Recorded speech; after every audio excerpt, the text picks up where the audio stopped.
Bonjour les amis, c'est Cyril de Lille. Aujourd'hui, petit aparté, je vous donne mon avis sur le film Les Misérables de Ladj Ly. Alors je l'ai vu il y a déjà quelques semaines, voire plus d'un mois, et je n'avais pas prévu d'en publier une critique, mais l'actualité fait que je me suis dit que j'allais le faire parce que il y a une polémique autour du réalisateur. Voilà. Là, je lis. Hmm. Alors d'abord, le film en lui-même, techniquement, il est parfait. C'est mon avis, absolument parfait. Il est extrêmement bien filmé. Le scénario est très bon, très bien réalisé. Et les acteurs sont fabuleux. À tel point que parfois j'avais l'impression de voir un documentaire. Vraiment, tellement c'est joué de façon naturelle. Donc ça, c'est vraiment un point très fort dans le film. Mais je pense que ça explique en partie son succès. C'est du coup, il résonne d'une manière très, très réaliste. Parce que si il y a le fait que l'histoire est réaliste, est très réaliste. En fait, Lajli a transposé Les Misérables de Victor Hugo à notre époque actuelle. Et il a transposé chaque personnage. Et donc, le scénario, c'est que nous sommes dans une cité parisienne. Et il y a des policiers de la BAC qui tournent régulièrement dans la cité. Et on voit leur rapport avec les habitants de la cité. Et donc, parmi ces policiers, il y en a un qui est un vrai méchant. Un, un sale type euh, qui, euh, qui est agressif, qui est stupide, qui est dominateur, ripou. Voilà. Mais il a grandi lui-même dans la cité. Il est devenu comme ça. Et puis il a son collègue qui lui n'est pas méchant comme lui, mais bon, c'est son ami d'enfance, donc il le suit dans ses aventures. Ils sont à deux, ils se posent pas trop de questions.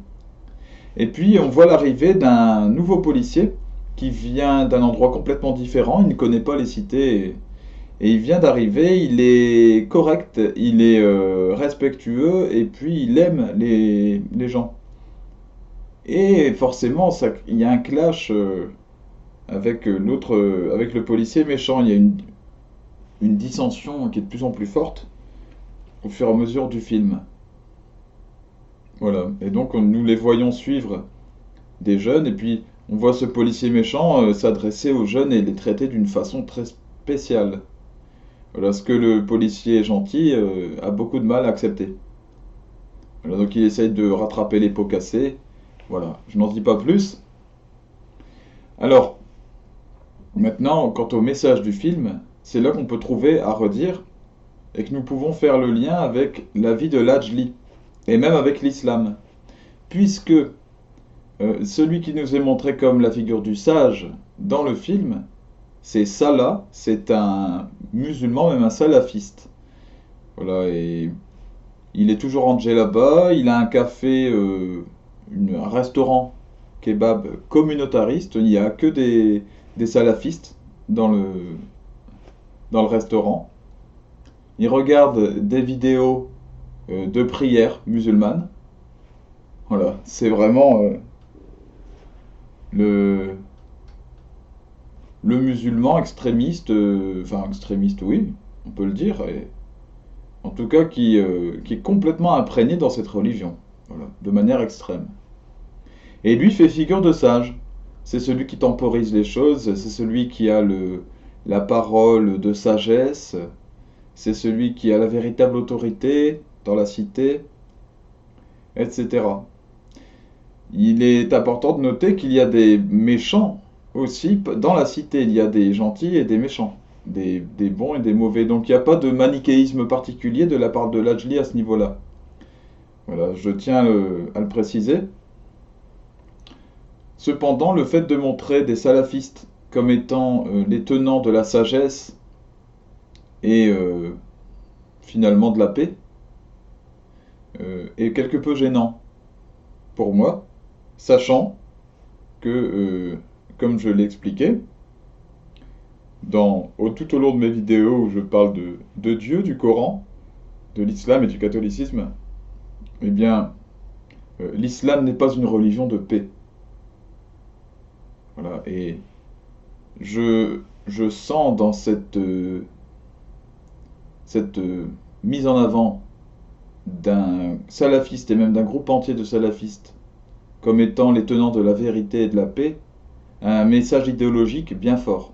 Et c'est toute la polémique autour de l'Ajli, pardon, puisque apparemment il s'est présenté comme étant lui-même victime de policiers, on est lui-même victime de racisme dans sa vie, et puis on a découvert qu'il avait un casier judiciaire. Et que ce casier judiciaire, ce n'est pas rien, c'est que lorsqu'il vivait dans une cité, il s'est rendu complice, apparemment, d'une histoire de séquestration, etc. En tout cas, il y a une histoire de violence dans laquelle il est impliqué.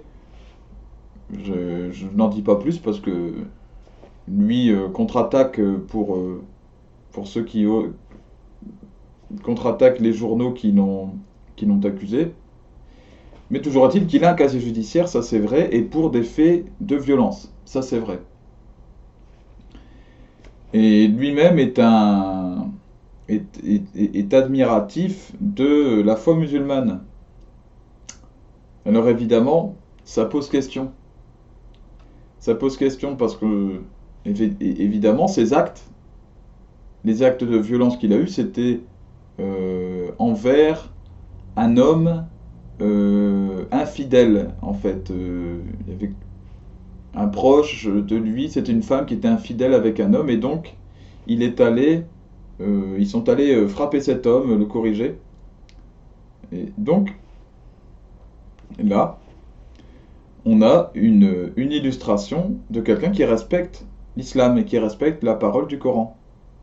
Donc il utilise la voie du poing, la voie de l'épée, la voie de la violence, pour faire triompher ce qu'il appelle le bien.